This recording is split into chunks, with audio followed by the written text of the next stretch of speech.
A few years ago, I was on a solo road trip that was supposed to last nearly a week.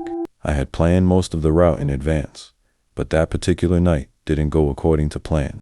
By the second evening, I found myself driving through long stretches of empty highway with nothing but darkness on both sides. No towns, no lights, just endless road and trees. My phone signal kept dropping in and out, making it impossible to reliably check maps or book anything ahead of time. I figured I'd eventually run into a decent-sized town with a hotel, so I kept driving.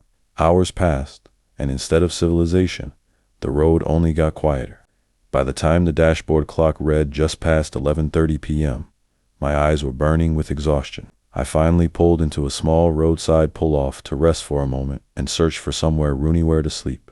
After several failed attempts, one motel finally loaded on my phone. It was about 10 miles away, tucked off the highway in a tiny town I'd never heard of. I wasn't thrilled, but I didn't have many options. I started the engine again and followed the directions. The motel sat at the edge of town, surrounded by nothing but empty lots and a closed gas station across the road. It was a single-story building with maybe a dozen rooms at most. The neon sign flickered, missing a few letters, and the parking lot was nearly empty. The place looked abandoned, but technically open. I parked and walked toward the small office attached to the side of the building. Inside, a man sat behind the counter. He had a thick beard, tired eyes, and an expression that didn't change when I walked in.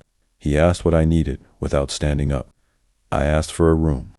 He quoted the price cheap enough to make me uneasy and slid an old metal key across the counter without asking for much information. He told me the room number and leaned back in his chair, staring at the ceiling like the conversation was already over. The room itself was exactly what I expected. Dim lighting, outdated furniture, a faint smell of mildew. The curtains were thin and didn't fully cover the window, and the lock on the door looked older than me. Still, I told myself I'd only be there for a few hours. I got ready for bed and laid down, hoping sleep would come quickly. It almost didn't till a strange feeling snapped me awake. I turned toward the window and caught movement just as someone stepped out of view. It wasn't the movement of someone walking past. It looked like someone had been standing there, watching. My heart started pounding. I jumped up and pulled the curtains together, though they barely helped. I stood there staring out into the darkness, but whoever had been there was gone. I climbed back into bed, trying to convince myself I was overreacting. A few minutes later, that same feeling returned, the unmistakable sense of being watched. This time, I was already facing the window. Through the thin curtain, I saw a man's face appear for less than a second before disappearing again. That was enough. I got out of bed and checked the door. It was locked. I shoved a chair against it and covered the window as best I could. Eventually, exhaustion won out, and I drifted into a light, restless sleep. I don't know how long I slept, but the sound of the door creaking open jolted me awake instantly. The lock hadn't stopped him. I sat up just in time to see a figure stepping into the room. When he realized I was awake, he froze, then turned and rushed back out the door. It took me a second to process what had just happened, and then it hit me. It was the man from the front office. I didn't waste another second. I grabbed my bag, shoved everything inside, and ran for my car.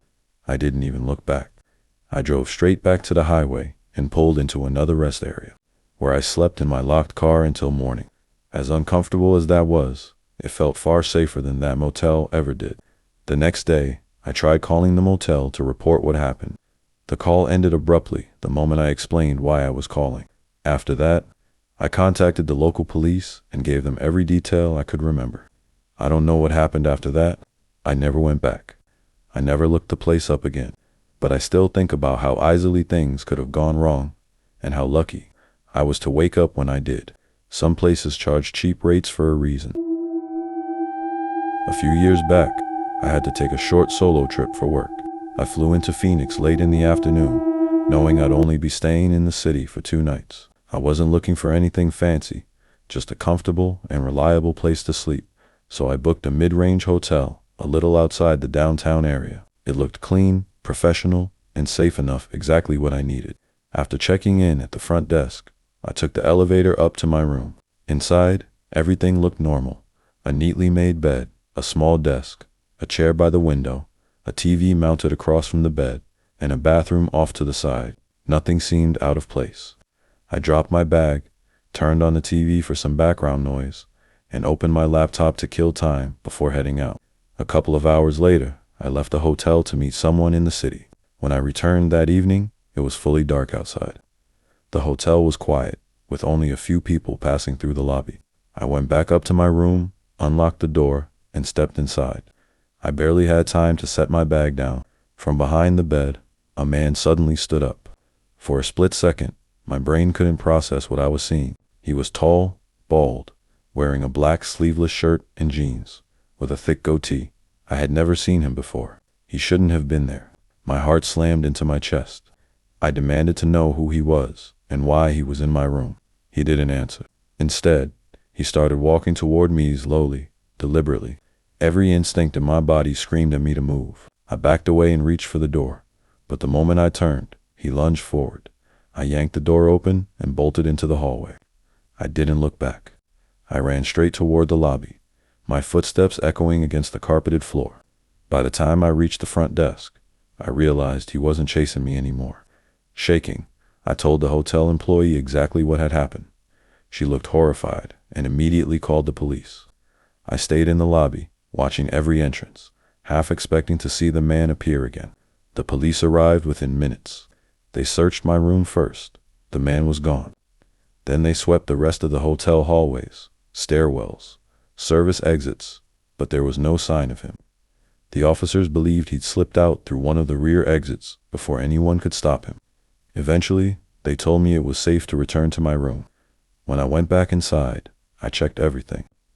None of my belongings were missing. Nothing appeared disturbed. That somehow made the situation even more unsettling. Whoever he was, he hadn't been there to steal. About an hour later, after the police had left and the hotel had settled back into silence, I glanced out the window. That's when I saw him again. He was walking through the rear parking lot, the one with fewer cars, near the neighboring businesses. I froze as I watched him move calmly across the pavement, as if nothing had happened. He crossed into another lot and disappeared into the darkness. I thought about calling the police again, but I knew he'd be gone by the time anyone arrived. That night, I triple-checked the locks, shoved furniture against the door, and kept the curtains tightly closed. I barely slept. The rest of my stay passed without incident, and I never saw him again. Still, to this day, I can't stop wondering how he got into my room or how long he'd been there. It's entirely possible he was hiding in that room while I was there earlier, watching, waiting, and that thought still makes my skin crawl.